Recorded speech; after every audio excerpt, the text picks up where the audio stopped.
സിരിജി, കേരളം വ്യവസായ സൗഹൃദ നാടെന്നാണ് പറയുന്നത്. അതുകൊണ്ട് വ്യവസായത്തിന് ആര് വന്നാലും ഇരു കയ്യിൽ നീട്ടി സ്വീകരിക്കുമെന്നാണ് CPM തന്നെ എപ്പോഴും പറയുന്നത്. ഇപ്പോൾ ഭരിക്കുന്ന പാർട്ടി CPM ആണ്. അതുകൊണ്ട് CPMൻ്റെ അനുവാദവും സമ്മതത്തോടു കൂടിയൊക്കെ മാത്രമേ അവർക്ക് തോന്നുന്ന, അവർക്ക് അവരുടെ ഒപ്പം നിൽക്കുന്നു എന്ന് തോന്നുന്ന വ്യവസായികളെ മാത്രം പ്രോത്സാഹിപ്പിക്കുന്ന ഒരു രീതിയാണ് നമ്മളിപ്പോൾ കണ്ടുവരുന്നത്. ഈ വ്യവസായ സൗഹൃദ ഗ്രാമം എന്ന് പറയുമ്പോഴും അല്ലെങ്കിൽ നാടെന്ന് പറയുമ്പോഴും നമ്മൾ ആന്തൂറിലെ സാജനയൊന്നും, പിണറായിയുടെ സ്നേഹം മൂത്ത് ആത്മഹത്യ ചെയ്ത സാജനയൊന്നും നമ്മൾ ഇതിൽ മറന്നു പോകാതിരിക്കാനും പാടില്ല. അതിലേറ്റവും കൂടുതൽ വേട്ടയാടപ്പെട്ട ഒരാളാണ് കിറ്റക് സാബു. സാബുവിനെ പിണറായി സർക്കാർ, പിണറായിയുടെ മാധ്യമ സിൻഡിക്കേറ്റുകളും ഒക്കെ വേട്ടയാടിയത് നമ്മളൊക്കെ കണ്ടതാണ്. അവസാനം നിവർത്തിയില്ലാതെ ഇവിടെ നിന്ന് തെലങ്കാനയിലേക്ക് വ്യവസായം മാറ്റേണ്ടി വന്ന ഒരാളാണ് കിറ്റക് സാബു. ഇപ്പോൾ കിറ്റക് സാബു വലിയ രീതിയിലുള്ള നേട്ടങ്ങൾ തെലങ്കാനയിൽ നേടിയിരിക്കുന്നു എന്നുള്ളതാണ്. അതായത് ഏകദേശം 3000 കോടി രൂപയുടെ ഫാക്ടറി അവിടെ വീണ്ടും പുതിയ ഘട്ടത്തിലേക്ക് പോകുന്നു എന്നൊക്കെയാണ് പറയുന്നത്. 3000 കോടിയാണ് അവിടെ മുടക്കിയത് കിറ്റെക്സിൻ്റെ വസ്ത്രനിർമ്മാണ ഫാക്ടറിയുമായി ബന്ധപ്പെട്ട്. അത് വീണ്ടും പുതിയ തലത്തിലേക്ക് പോകുന്നു, വലിയ രീതിയിലുള്ള ലാഭം അവിടെ നിന്ന് ഉണ്ടാക്കുന്നു.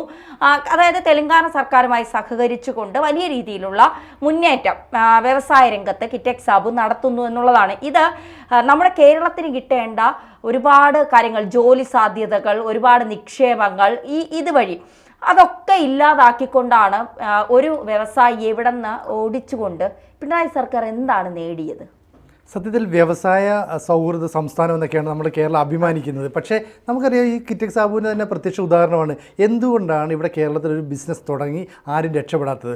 ഒന്നാമത് ഇവിടുത്തെ ട്രേഡ് യൂണിയനുകളുടെ അതിപ്രസരം. മാത്രമല്ല, ഒരു ബിസിനസ്സുകാരൻ ഇവിടെ ഒരു സംരംഭമായി തുടങ്ങണമെങ്കിൽ പല ഘട്ടങ്ങളിലായി അനുമതി കൊടുക്കേണ്ട സർക്കാർ തലത്തിലുള്ള വകുപ്പുകളുടെ ഒരു ഏകോപനമില്ലായ്മ. സിംഗിൾ വിൻഡോ എന്നൊക്കെ ആദ്യകാലത്ത് പറയുമായിരുന്നെങ്കിലും അതൊന്നും പലപ്പോഴും നടപ്പായില്ല. നേരത്തെ പറഞ്ഞ പോലെ സാജൻ്റെ ഒരു കാര്യം നമുക്കറിയാം. അവിടുത്തെ ഒരു നഗരസഭ ചെയർപേഴ്സന്റെ ഒരു വാശി കൊണ്ട് ഒരു ജീവിതം ഇല്ലാതായ മനുഷ്യനാണ്. ജീവൻ പൊലിഞ്ഞുപോയി. അതെ, പൊലിഞ്ഞുപോയി. ആഗ്രഹങ്ങളൊക്കെ ആയിട്ട് വിദേശത്ത് നിന്ന് വന്ന ഒരു അയാൾ സ്വന്തം നാട്ടിലൊരു തുടങ്ങണം, അല്ലെങ്കിൽ സ്വന്തം നാട്ടിലൊരു ബിസിനസ്സുകാരനാണോ എന്നൊക്കെയുള്ള ചിന്തയില്ല. എന്ന് പറയുന്നത് പോലെ ഇവിടെ എന്താ പറയുക, കിറ്റക് സാബു എന്ന് പറയുന്ന ഒരാൾ അയാളുടേതായ രീതിയിൽ അയാൾ ബിസിനസ് തുടങ്ങുന്നു. അപ്പം മലയാളിക്ക് കൊടുക്കുന്നതിനേക്കാൾ കുറഞ്ഞ ശമ്പളം കൊടുത്താൽ ഇതര സംസ്ഥാനക്കാരെ കിട്ടുമെന്ന് കണ്ടപ്പോൾ അയാൾ ഇതര സംസ്ഥാനക്കാരെ കൂടുതലായിട്ട് കൊണ്ടുവന്നു. അന്ന് ഉയർന്ന ആരോപണം, അവരെ ചളിക്കുഴിയിൽ കിടത്തുന്നു, അവർ ഒരു ചാണകക്കുഴിയിലാണ് അല്ലെങ്കിൽ ഒരു തൊഴുത്തിൽ എന്നവരും താമസിപ്പിക്കുന്നു. ഇത് സംബന്ധിച്ച് സർക്കാരിൻ്റെ വിവിധ വകുപ്പുകൾ അതിനുള്ളിലേക്ക് കയറി പരിശോധന നടത്തുന്നു. നോക്കുമ്പോൾ വളരെ ക്ലീനാണ്, നീറ്റാണ്, അവർക്ക് എല്ലാവിധ സൗകര്യങ്ങളുമുണ്ട്. മാത്രമല്ല, ആഴ്ചയിൽ ഒരു ദിവസം അവധി ഉണ്ടെങ്കിൽ അവരെ അവരുടെ വണ്ടിക്ക് തന്നെ പുറത്തേക്ക് കൊണ്ടുപോകുന്നു. ഇതെല്ലാം ചെയ്യുന്നുണ്ട്. അപ്പോൾ ഈ പറഞ്ഞ ആരോപണങ്ങളൊന്നും നിലനിൽക്കുന്നതല്ല. അടുത്ത ഘട്ടം എന്താ? സാബു കൂടുതൽ പേർക്ക് തൊഴിലവസരങ്ങൾ നൽകാം, ഇതിനു വേണ്ടിയിട്ട് ഞങ്ങൾ തയ്യാറാണ്.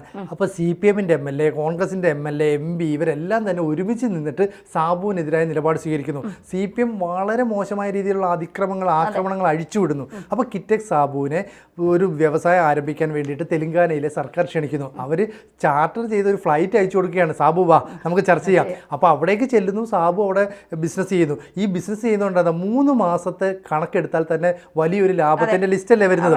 ഇത്രയും വലിയൊരു ലാഭം അവിടെ ഉണ്ടാക്കാൻ കഴിഞ്ഞ എന്തുകൊണ്ടാണ്?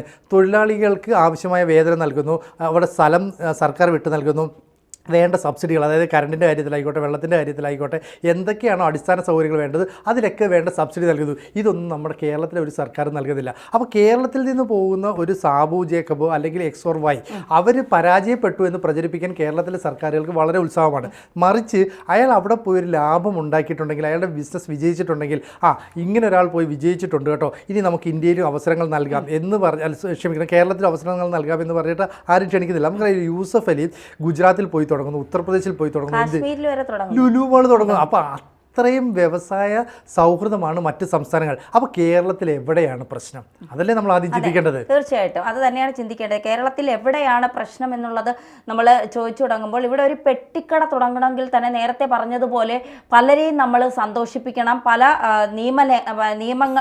ഈ ചുമന്ന നാടയിൽ കുരുങ്ങിയ ആ ലെവലിലേക്കാണ് കാര്യങ്ങൾ പോകുന്നത്. കാരണം ലൈസൻസ് എടുക്കുന്നതിന് ആരെയൊക്കെ കാല് പിടിക്കണം, അതിന് എത്ര രൂപ കൈക്കൂലികൾ നൽകണം, ഇതൊക്കെ ഓർക്കുമ്പോൾ ആളുകൾ വിചാരിക്കും പിന്നെ സർക്കാരിൻ്റെ ഭാഗത്ത് നിന്ന് നമുക്ക് വേണ്ട രീതിയിലുള്ള ഒരു സൗഹൃദ സമീപനവും ഇല്ല എന്നുള്ളതാണ്. അപ്പോൾ നമ്മൾ തന്നെ ചിന്തിക്കും, ഇതിലും നല്ലത് മറ്റേതെങ്കിലും സംസ്ഥാനത്ത് പോയി തുടങ്ങിയാൽ അവർ നമ്മളെ ഇരു കയ്യും നീട്ടി സ്വീകരിക്കും.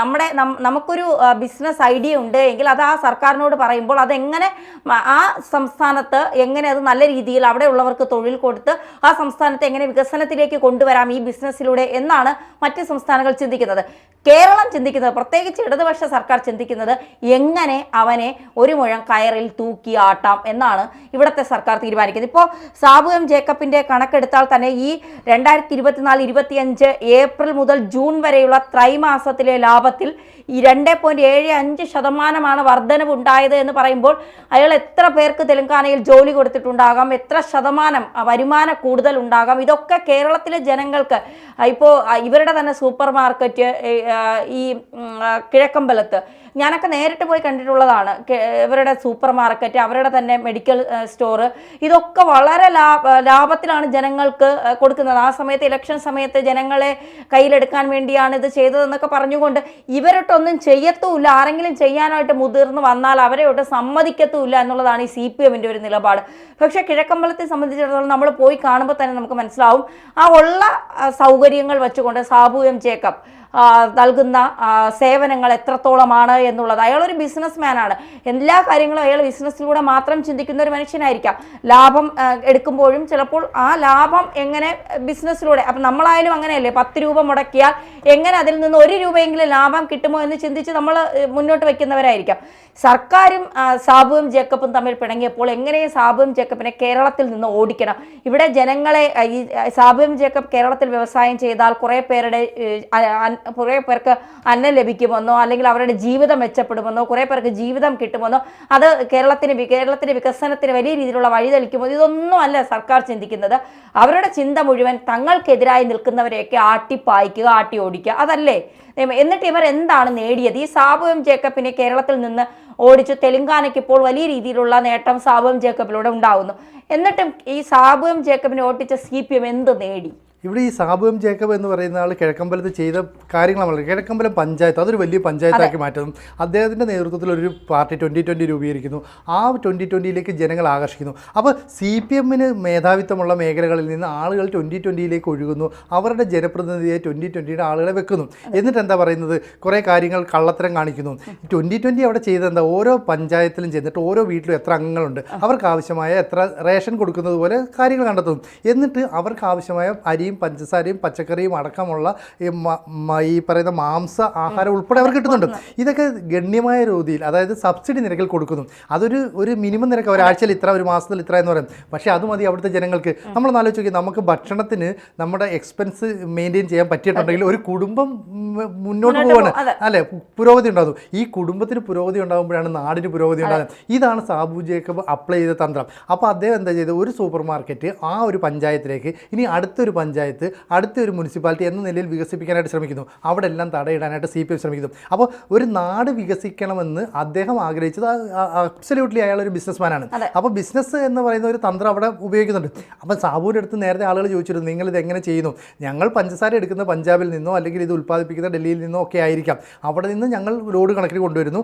അതിൻ്റെ ഒരു ലാഭം, ഇപ്പോൾ ഈ വണ്ടിക്കൂലി ഒഴിച്ചു നിർത്തിയാൽ ലാഭവിഹിതം ഞങ്ങൾ ഒഴിച്ചു നിർത്തുന്നു, എക്സ്പെൻസ് മാത്രം മെയിൻറ്റെയിൻ ചെയ്തിട്ട് ആളുകൾക്ക് കൊടുക്കും. അപ്പോൾ അങ്ങനെയും കൊടുക്കാൻ പറ്റും, അപ്പോൾ അങ്ങനെയും കച്ചവടം നടത്താൻ പറ്റും എന്ന് അദ്ദേഹം തെളിയിക്കുകയാണ്. അപ്പോൾ ഇത്തരത്തിലുള്ളൊരു ബിസിനസ് നടത്തുന്ന ഒരാളെ നമുക്ക് വേണ്ട.